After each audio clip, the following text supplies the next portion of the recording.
custodian, partially because he was the first one here. We're going to start with Mr. John Suddarth. And Mr. John Suddarth is a resident right here in Hanover, a veteran, and he's going to tell you a little bit about yourself. But I have a question for you, Mr. John Suddarth, that we are going to ask every candidate today. We asked for questions from the community and what they wanted to hear about, and we got lots and lots and lots and lots of questions. And because we don't have 6 hours to answer every single one of them per candidate, we boiled it down to one big, real question. One of the hardest things I think about primaries is we're all Democrats and we're all progressive and we all generally want the same thing. So in order to kind of figure out the difference between the candidates, our big question, are you ready? Yes, ma'am. What sets you apart and makes you the best candidate to represent us? That's a tough question. Yeah, and I'll take it away, or give it away. Would you like me to answer that first or last? What do you mean first or last? You got 5 minutes, do your thing. Okay, great. Yeah. Introduce ourselves. Okay, well, hello everybody. This is a wonderful event and it's great to see such a great turnout and feel the energy and sense the enthusiasm. There's a quotation that I like to quote, is that people fundamentally misunderstand the nature of our democracy. It's not what most people want, who gets their way, it's who wants it the most. And maybe for a long time we didn't want it bad enough.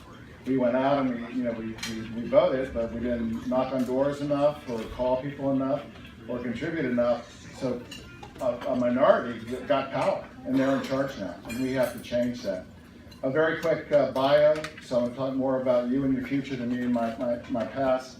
I'm a native of Prince William County. I'm a West Pointer. I was a U.S. Army artillery officer. I served in Germany and in the Rapid Deployment Force.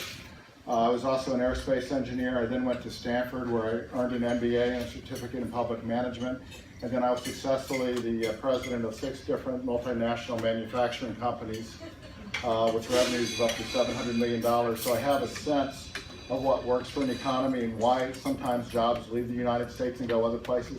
A big cause is healthcare. The reason that I'm running is because I believe that Donald Trump and his ilk are attacking the very foundations of our democracy. They're doing irreparable harm to America, and I finally decided, just as you did, is that I can no longer stand on the sidelines, that I had to get involved. Together we have to stand up and say enough, and we have to relegate these cynical manipulators to the trash heap of history where they belong. And we need to elect progressive leaders who want to go to Washington and work with both sides and solve our problems instead of dividing us and pitting us one against the other. We need uniters. We don't need people who want to get to the lowest common denominator. Trump and his people in the GOP, they're actively defunding education, infrastructure, healthcare, and Social Security. They are attacking the courts, the free press. They actively deny that it's man-made activity that causes climate change, even as they turn the national parks over to the fossil fuel industry and triple entrance fees. They deny that it's easy access to the guns of war that result in mass casualty shootings like the one we just had in Kentucky at a high school a few days ago. On a bright note, we proved just this past November that when we stand together and get involved, we can put progressives in the State House. We can put progressives in the governor's mansion, and we can even put progressives in the Senate from the state of Alabama. What I stand for is single-payer health care, investment in education, so every child in every zip code gets truly equal opportunity, investment in infrastructure, so that we have the modern necessities like good transportation and drinking water and health care and broadband throughout our country. Real embracing climate change is real, and taking action on it, reversing direction on this cataclysmic course on which we find ourselves, because there's no do-overs. We only have one planet. Once it's clear to the climate change deniers that it's real, it's too late, we're all dead. Also, true action on regulation to stop this carnage that is gun violence. And finally, we have to get money out of politics. So the politicians are more responsive to us, and not to billionaires and special interests. That's why I'm running. I'm putting my heart and soul as well as my time and energy into this.